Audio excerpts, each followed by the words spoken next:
Da-da-da-da-da. Ladies and gentlemen, KocoSports.com proudly presents Wrestle AM. It's half wrestling show, half morning show, pretty much all BS. And of course, you got the Koco crew here holding it down live. Yours truly, sexiest man on all over that wrestling radio. That's right, boom, boom. Here's shaking the room live from the RVA, Richmond, Virginia. And of course, joining me there way across the pond. He doesn't throw shade. He throws that infamous London fog. Talking about LK. What's up, buddy? How was it? Trump era. This is my second show in the Trump era, and I tell you what, we're going to trump this one out. Donald Trump, my main man, winning. I'm joking, it's not my main man. I just think that what the fuck's going on, and the fact that he is president, and you're American, and I had Wrestle Talk SOS on earlier, and we talked about it. What is your opinion, before we break down NXT, ladies and gentlemen, we will be breaking down NXT, but what is your opinion, Booms, of this whole shenanigans with Mr. Donald Trump, the WWE Hall of Famer, being president of the whole fucking United States? Wow, the only way you can make this more awkward is if you walked up to me and said, Booms, can I talk to you about Jesus? That's the only way you could have made this more awkward here, put me on the spot. I'm just going to say, look, it is what it is, and I understand, some people are yay, some other people are completely up in arms. I will just say that if you'll read history, this stuff goes in cycles. I mean, it kind of repeats itself, so this is just another repeat of a cycle, and just be a decent human being. Keep fighting the good fight, and that's all I can really tell you. Donald Trump, he won. It was a shocker by every. It just completely blew everybody away. He surpassed expectations. He's the president-elect now, and it's just the way it is. And hopefully, maybe, fingers crossed, everything will run smoothly, everything will go well. I hope it does, because I don't want to see the country tank here. But everybody keep the faith and just do the best you can do, and that's all you can do. Well, for those of you who really are, you're down in the dumps right now and you're questioning your sanity, I'm going to give you a nice little bit of encouragement. So here we go. Mm-hmm. Happiness can be found even in the darkest of times, if one only remembers to turn on the light. Albus Dumbledore from the 3rd episode of Harry Potter. There you go. He's more of a president than Donald Trump will ever be. More. Moving on. All right. Speaking of, I can't believe you quoted Harry Potter. I guess there's something magical about this show here. NXT, man, what do you give tonight's show? Win, loss, or tie? I'm going to give it a win. We gave SmackDown Live yesterday a loss. Go back and check that show out on the YouTube channel right here. I'm going to give this a win because it was the complete opposite of SmackDown. I enjoyed myself. It felt fast. One of the matches I very much enjoyed and was the best match of a team's career so far. The main segment of the night with the contract signing did its job of make me pumped for TakeOver. Dillinger and Rude got me pumped for TakeOver. Done its job. What more can I ask for? Hey, I'm going to give it a win too. I really enjoyed it. Virtually everything had a purpose. I will say this: what NXT lacks for main talent, stardom, they make up for with in-ring action and great storytelling. Completely agree. I mean, it's the most watchable show that WWE has to offer, aside from the Cruiserweight Classic, which is now going to be, the 205 Live? Yeah. Okay. After SmackDown every week. All right. Which that'll be good for us because we can do that. We'll probably review it after NXT because we won't be doing SmackDown Live, then 205 Live, and do them both in a big review. We'll do the SmackDown Live review after SmackDown and do 205 Live the day after because, quite frankly, even though I am the most fucking person who puts out the most content at the whole of fucking YouTube, I don't give a fuck what anyone says. I do still need beauty sleep. Mm-hmm. All right, so let's get started here. The first match here, we had Gargano and Ciampa, that's Team DIY, taking on the Authors of Pain. And this is the first of 2 semifinals matches in the Dusty Rhodes Tag Team Classic. Yeah, I think it was a pretty good. I mean, they came out there. It was like a tornado tag at the beginning. All four men in the ring at the same time.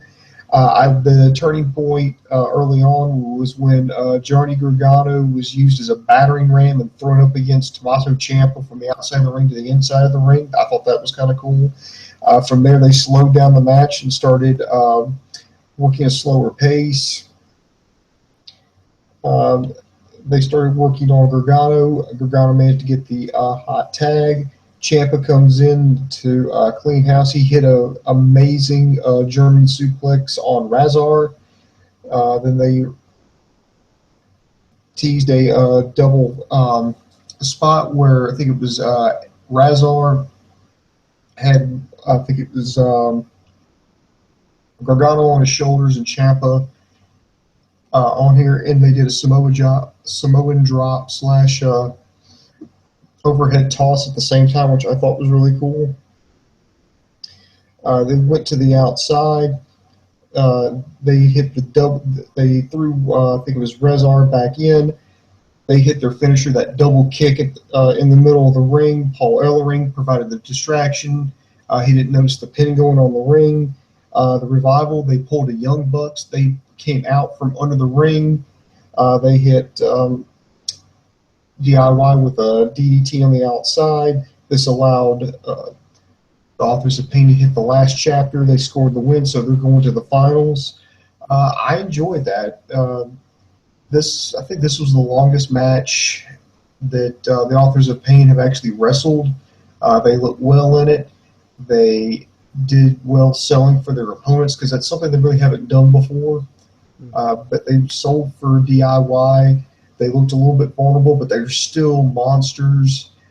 They give the out to DIY with the Revival, with Paul Ellering and the Revival interference, and that's going to lead to another match. But I'll get to that in just a moment.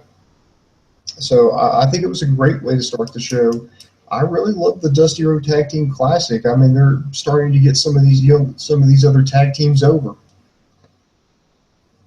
Best match of the Authors of Pain's career by far. Yeah. And is it possible for Johnny Gargano and Tommaso Ciampa right at this point of their career to have a bad match? I don't think it is. Every time these guys are good, this could be my. I talked on earlier on the New Japan review. I said that ACH and Ishimori are now my favorite tag team, but it's so difficult because you got the Revival, who I love so much, and Gargano and Ciampa are just going out and having 3 to 4 star matches every single time. Even at these house shows, they're going in, and it's absolutely out of this world. But I'll give the match 3 stars. I also loved when Ciampa hit the German. The pop it got for that was brilliant, and I loved how he teased it, and then finally hit it.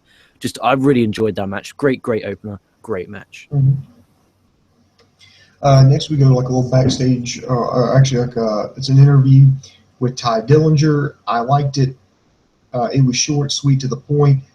Ty Dillinger just says that, Bobby Roode, you betrayed me, you backstabbed me, and then make it worse, you continue to lie about it. Well, I'm going to give you a beat down in Toronto. I loved it. Short, sweet, to the point. Perfect. I think Dillinger's really benefited from the last round of call-ups. He's been one of the more go-to guys they have. He's over with the crowd. So, I really enjoy it. Me too. Nothing wrong with it. Just basically hyping TakeOver Toronto, which is the point of the show. I wish we could send that tape of Ty Dillinger's interview to Raw and be like, "There, this is how this is done." He stated what his problem was with this individual, made a promise of what he's going to do to him, and the only way you can see that is if you watch this event that they're on. And then he stopped talking. Perfect. Actually, I think I didn't watch Raw, but I remember looking through W's YouTube channel for the clips, just so I'm still in the loop of things. And didn't Brock Lesnar do this? Port. I don't take my word for it. I didn't watch Raw, and quite frankly, I'm happy about that. I feel clean, but they should do this a lot more. And I like that they did this with Sasha Banks and Charlotte on the weeks heading into the Hell in a Cell event. I think they did a great job of that. These needs to be executed a lot more. Then they feel like real life people you can emotionally connect to, because they're not always out in the ring. They're sometimes in the back having a sit down interview.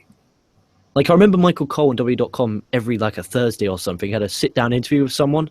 That stopped, and I used to like them because, you know, they could be in character, and it felt real. It felt like a legit sporting, you know, post-match conference or something. And Titus O'Neil, his Titus brand thing. I don't like Titus O'Neil as a wrestler, but that brand thing where he's having press conferences, I think WWE would be, I like that because it's sporting. Even though it is sports and entertainment, I wish they were a lot more heavy on the sports than on the fucking comedy bullshit like James the Jobber Ellsworth. But yeah, I did enjoy the Ty Dillinger. Sorry for waffling on there. Mm-hmm. Next, we go to the second semi-final match. You have TM61 taking on Sanity. Sanity jumped TM61 at the beginning of the match, but the bell hadn't even rung. Eventually, the referee managed to restore order, and it had Shane Thorne in there against, I think, Sawyer Fulton. They proceeded to just absolutely maul Thorne for like, it felt like fucking forever. They were beating him down. It felt like 10 minutes. Miller was out on the outside. At one point, Miller tried to get up on the ring apron. He was knocked right back down. His partner wasn't able to make a tag. Had to take an even longer beating. But eventually, he made the hot tag to Nick Miller. He managed to interrupt Sanity's finisher. They did a quick, jackknife cover. So 1, 2, 3, Sanity takes a fall. TM61 going on to the finals to take on the Authors of Pain. I think it's actually kind of poetic because last week it was Shane Thorne. He was the hero of TM61 because he was able to get his team to advance via a one-on-one match against Roderick Strong. Whereas this week it was Nick Miller who had to come in and make the save on his tag team partner, and he's the one who got took the jackknife, hit the jackknife pin there, and got a quick win over Sanity.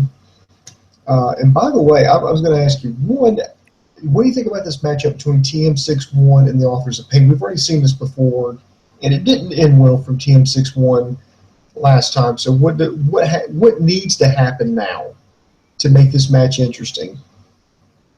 Well, they got one more week. I don't know if they've booked anything or taped anything for next week regarding the TM61 versus Authors of Pain. But I mean, you could do a video package, a sit-down interview. You could do anything really. Like, I would quite frankly like a sit-down interview with TM61 we just touched on earlier. How I'll make it feel more sporty, and just make them like get them being emotional.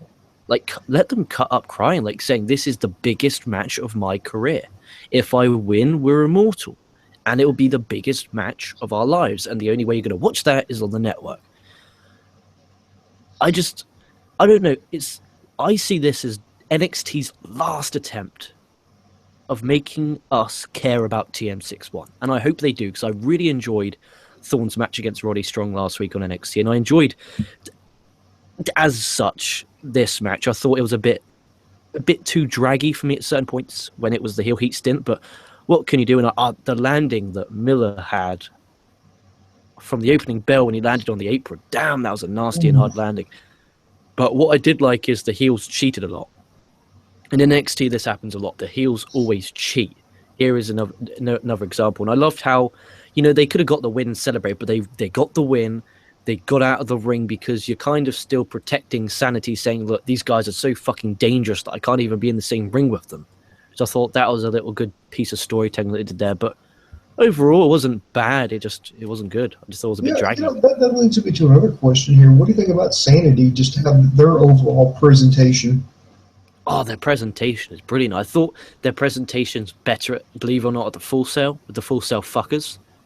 But in the end of the day, they're going to have to eventually, if they got to the main roster, start touring, where you're not going to have all the fancy lighting and fire and specific cameras. But I do enjoy Sanity's presentation and their entrance in particular. I think their song's pretty creepy, but I just skip the song if I'm honest with you. I like the impact that they're making. I think it's a great use of Eric Young. I think it's a good way to get Alexander Wolf and Sawyer Fulton, two guys who've been on the roster, it seems like fucking forever. It gives them something to do. It gives them a push. It's a way to introduce Nikki Cross. I think overall, I mean, they've got a great look. I mean, great. It's just I enjoy it. Great presentation. Let's see. Then they go to William Regal's office for an announcement. He's announced because of the Revival's actions tonight that he at NXT TakeOver Toronto. It's going to be DIY versus the Revival for the NXT Tag Team titles in a 2 out of 3 falls match, which I think is actually perfect because when we've seen these guys tied up at least a couple of times here, you always have to up the ante. Okay, let me ask you this. Do you see the titles changing hands? I don't know. I mean, I wouldn't mind saying no and having Revival retain, and then having Ciampa turn on Gargano, and have that lead over to a big 205 live main event. I think that's one way to do it. And also, do you think this is the proper escalation for the match? Because whenever you have like a match, it's fine, but usually when you do a rematch, you got to add some kind of other stipulation. Do you think a 2 out of 3 falls match is enough to be interesting? Yeah, perfect. I think it's perfect because I don't want to see a ladder match. I just want to see these guys go out and have a great wrestling match. And I tend to really enjoy 2 out of 3 falls match, so it makes me happy anyway, at least. Mm-hmm. Then next they do a interview with Bobby Roode. Again, I think this was a good interview because it was short. He denied, whatever. You let the team down, and this is going to come to a glorious end for his return to Toronto. Perfect. It's generally what the doctor ordered, simple to the point, like Ty Dillinger. Mm-hmm. What do you think about Bobby Roode? Since he's debuted, do you think, do you see him moving up to the main roster sooner rather than later? I would not be shocked if he was at the Rumble. And I think a great first feud for him would be against Chris Jericho. Now, hopefully Jericho's around, and hopefully he does one more Mania. And if that's the case, then I think Jericho versus Roode would be one heck of a match. Oh, yeah. And also dueling Canadians. Exactly. And you could do the whole promo thing. Jericho's a phenomenal promo. Roode can bounce off him, and we could get some great promos, and the crowd can learn his character. Like, I look at AJ now. He came in, he debuted, he had a match with Jericho. He then went straight from Jericho all the way to Reigns. He went from Reigns to Cena, and now he's world champ. We bash WWE Creative a lot, but they definitely did wonders with AJ. They did wonders with him. And if you do the same with Roode, literally the exact same. So you have Chris Jericho, US title, big-time star, maybe Rollins, and then go up to the main Universal title if he does go to Raw. But Rumble will be a great time. And I'm expecting lots of call-ups at the Rumble as well. Then next we have women's action. We have Ember Moon taking on Rachel Evers. Pretty standard. It was almost like a squash match because they started flying around the ring. It was kind of like a combination of like a chain wrestling and high flying on Ember Moon's part. Evers, tried to pie-faced Ember Moon. That got her more fired up. She hit her with a flurry of fists and kicks, eventually setting her up for the Eclipse. Gets the 1-2-3 short match. I'm thinking she's going to be the future. I think it's going to be her, Billie Kay, and Peyton Royce. It's going to be the future of the women's division for right now. Because I think they're just trying to get somebody built up who could be a credible successor to Asuka. At least in my opinion, that's what they're doing right now. How about this? Mm-hmm. I would have Moon versus Asuka. Asuka defeat Moon. But then have Moon go up to the main roster because I think she's like that. This is just a squash, and I'm enjoying her so much. Like, bold prediction here: this time next year, she will be on the main roster, and she'll be in contentions for the women's title, if not women's champion. And Rachel Evers is Rachel Ellering. I do not understand why they didn't just call her Rachel Ellering, and she's in the middle of a feud with Tessa Blanchard in Shine. And that's a plug. Watch my Shine review, you bastards that I did on Saturday. That's Paul Ellering's daughter? I don't understand why she couldn't just be called Rachel Ellering. I reckon as soon as she came out, I'm like, that's Rachel Ellering. Honestly, I think because her dad is on the show, I mean, literally was on the same show, you just don't want to have any of that kind of confusion. Who gives a fuck? I know. Shane, you could just, I don't like that. Rachel Ellring's doing her thing. Paul Ellring's just because they're daughter and dad doesn't mean that they can't be, have the same name. Like, that's horrible. And I guess what devil's advocate here, maybe they used her as Rachel Eva or whatever the fuck her name Evers. As a way of protecting her because they're going to bring her in and then she'll be Rachel Ellering and they won't bring up her losing like this all the time. Yeah, I mean, that could be it. I mean, it's a way to hide things. And I recommend everyone to check out Shine. You can check it out on flowslam.tv. It's £15 a month and you get so much. Like this weekend, I get Evolve 72 and 73 just for my monthly subscription. So that's already saved me $5. As well as $10 from Shine. PWX has a 16-man tournament 2-day event, which you get, and ACW, American Championship Wrestling. It's just such great value for money. So I'm looking forward to Evolve this weekend, and there'll be reviews live after Evolve happens right here on this channel. Nice. Speaking of coming up next week, it's going to be the return. I don't know what the hell that is with NXT, but it's going to happen. You're going to have Cedric Alexander and Andrade Cien Almas taking on each other. This little way overdue. I hope it goes to Toronto. I really do hope it goes to Toronto TakeOver. I think that they should have some type of gimmick match, maybe a number one contender for the Cruiserweight title match, where the winner, aka Cedric Alexander, gets a Cruiserweight title match at 205 Live's first show. That way, you've got Gargano versus Ciampa, Alexander versus Kalisto, because we'll say Kalisto wins and the belts goes over. Like, you're promoting the 205 Live, which is really key and crucial before it fucking launches, because WWE won't do anything about it. You'll see a video package, that's not promoting. A screen capture and a video package is not promoting it. I'm sorry. Mm-hmm. And then we get to the final segment of the match, or final segment of the evening, excuse me. It's been a long day for me. Shinsuke Nakamura and Samoa Joe are going to do a contract signing. I will say I did think it was funny when Samoa Joe pulled his own table out, pulled out a chair, and sat down and had a microphone, while William Regal, security, Shinsuke Nakamura all in the ring. I think they've done like 100 of these things, especially Samoa Joe. He's done he did the contract signing with Finn Balor earlier this year. And I think this was just a different way to do it, and I actually kind of got a chuckle out of it. I think it worked. I loved how he demanded that William Regal bring the contract out to him so he can sign it.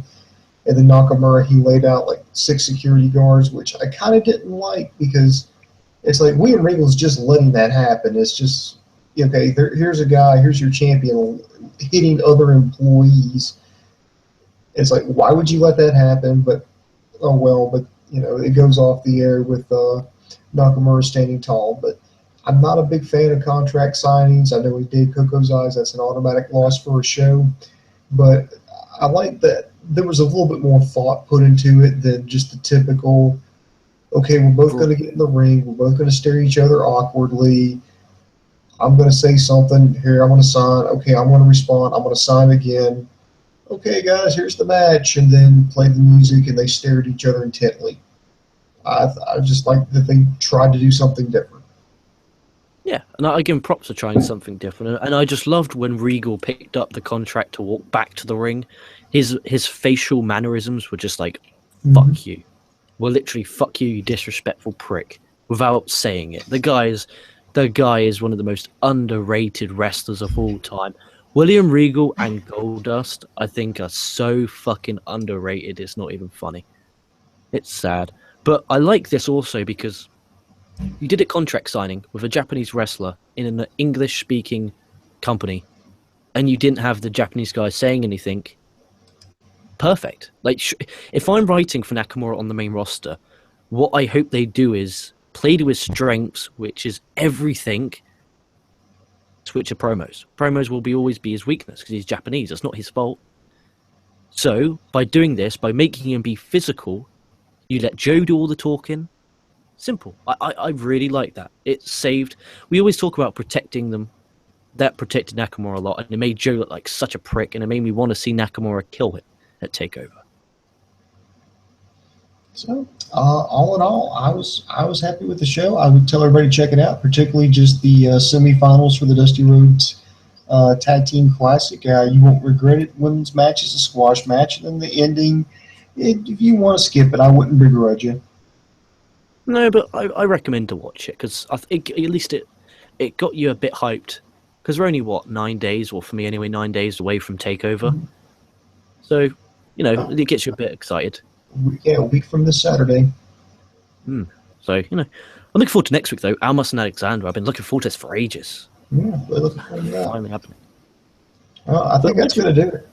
Yeah, wrap it up, Booms. You're tired. No, it's cool. We could wrap it up. You're tired. I was going to say I would answer questions, but I don't think I'm not seeing anything pop up here in the chat room. So, in the meantime, I want to tell everybody to check us out at KocoSports.com. That's KocoSports.com. It's your home for combat sports. It's where the world goes to kick ass, and most importantly, where it's okay to be a passionate fan. Also, be sure to subscribe to us on YouTube, Facebook, and Twitter. We've got tons of reviews already in the books. We've got a SmackDown review. We have got, of course, the NXT review now. We've got more stuff coming up. We're going to have an Impact review. We'll start all over again with Monday Night Raw. We typically do so. We try to do something at least once a day. So get in there. We do, baby. We do. Mm-hmm. We do. There's not trying. We do. We do. Without fail, there's always a review show here every single day. Without fail. Thursday's Lucha Day. You're getting a Lucha Elite review, a Lucha Underground review. Friday, TNA review, Ring of Honor review, Evolve review. Saturday, Evolve review. Sunday, I'm sleeping. All right? So there you are. One day where I don't fucking put out content. And I'll probably end up coming out here and doing some fucking show anyway because I'm an imbecile.